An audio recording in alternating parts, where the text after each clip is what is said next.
გამარჯობათ, ჩემო გამომწერებო და არხის სტუმრებო.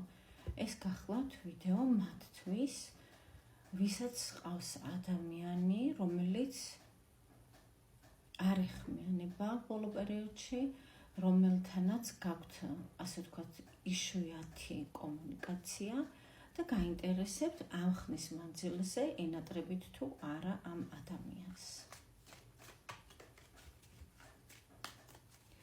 ნახოთ თქვენი სიგნიფიკატორი კარტი.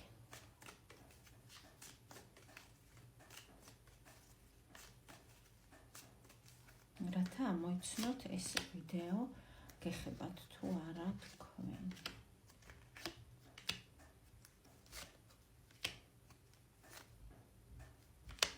თქვენ ძვირფასებო ხართ ადამიანი, რომლის ცხოვრებაშიც ახლა შესაძლებელია არის რაღაც კუთხით სტაგნაცია,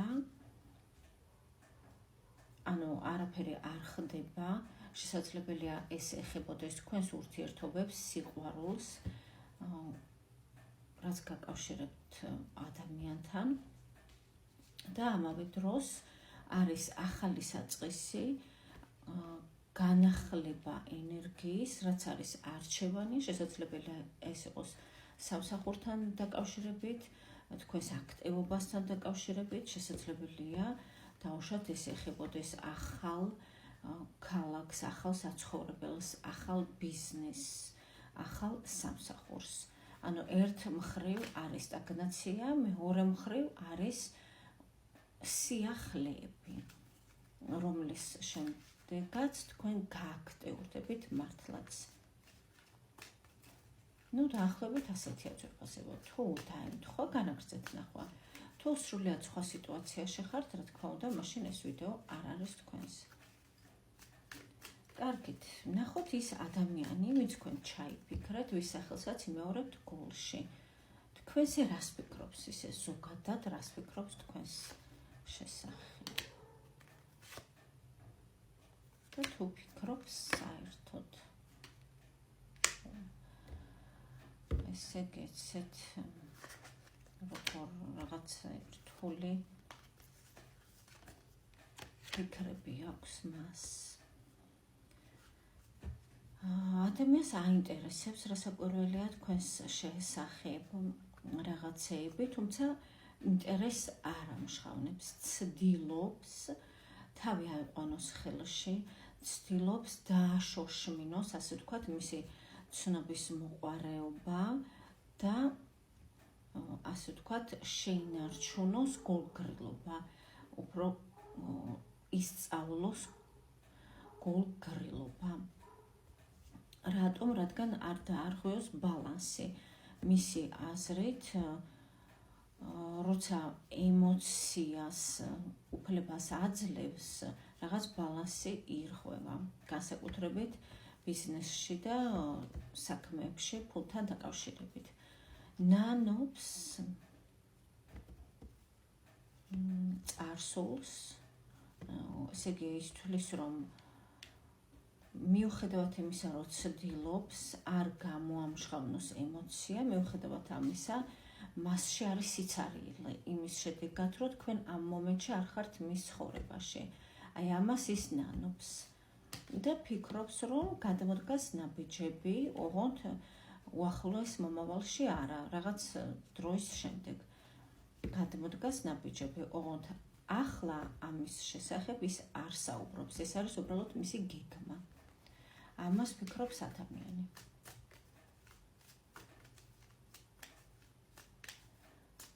კარგით, ვიკითხავდი რატომ ფიქრობს მეთქი, მაგრამ ალბათ ყველა მიცით თქვენი სიტუაცია და იცით ის თუ რატომ ფიქრობს ასე. ამიტომ არ ვიკითხავ. მოდი ვიკითხავ, ენატრებით თქვენ მას, ვინც ჩაიფიქრეთ, ენატრებით?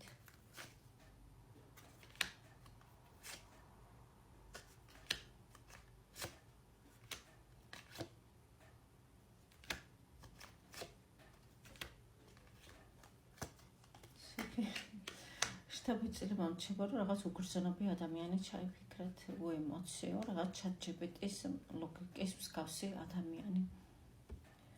ესე იგი, გრძნობა აქვს ნამდვილად, ძვირფასებო, ნამდვილად აქვს მას თქვენს მიმართ გრძნობა, ოღონდ ეს არ არის მონატრება.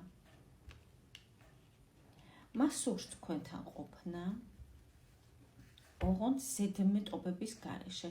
ზედმეტობები რას ნიშნავს? ანუ ურთიერთობა, რომელიც უხმოდ, ასე ვთქვათ, მიმდინარეობს. ანუ თქვენ მას არ ეკითხებით ზედმეტ კითხვებს, არც ის. აი რაღაც ესე.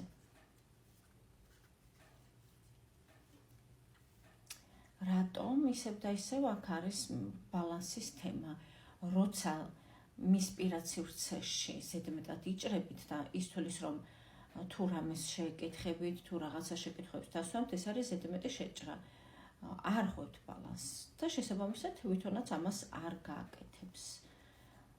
ასევე ის თulis რომ თქვენ გაქვთ რაღაც შიშები, თქვენ მუდმივად გაქვთ რაღაც ბრძოლის სურვილი, კონკურენციაში ჩაბმის სურვილი და თქვენ ამაში მართალი ხართ.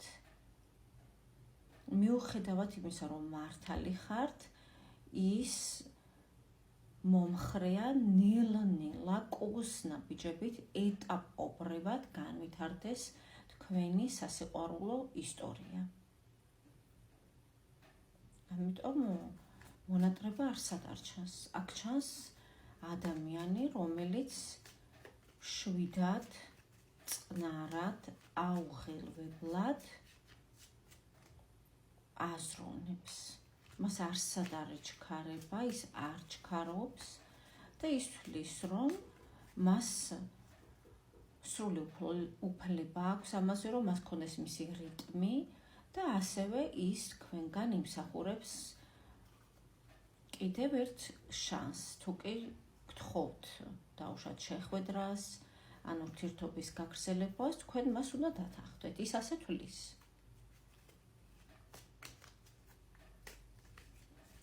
კარგით, ნახოთ კიდევ რას ფიქრობს ის თქვენს.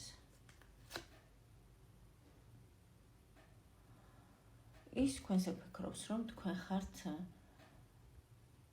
მისი ადამიანი. თქვენთან ერთად ის სახლში, ასე ვთქვათ. ის კომფორტულად არის. როდესაც თქვენ იღიმით, განსაკუთრებით მაშინ, როდესაც თქვენ მისგან ელოდებით რაღაცას, განსაკუთრებით მაშინ ის თავს გრძნობს უსაფრთხოდ, დაცულად.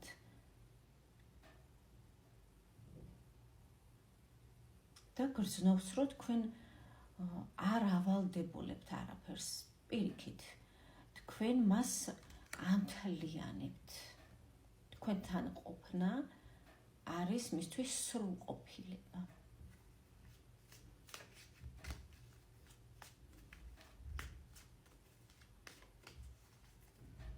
კიდევ რას ფიქრობთ თქვენზე?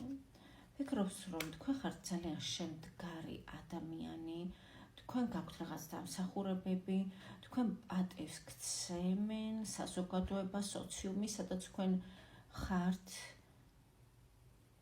თქვენ სანიმუშო ხართ სხვებისთვის, თქვენი, ასე ვთქვათ, უნარ-ჩვევებით, თქვენი მიღწეული მატერიალური, ასე ვთქვათ, დოვლათით, რაღაც მატერიალური, შეიძლება ეს იყოს სახლი, მანქანა, დიპლომი, სტატუსი.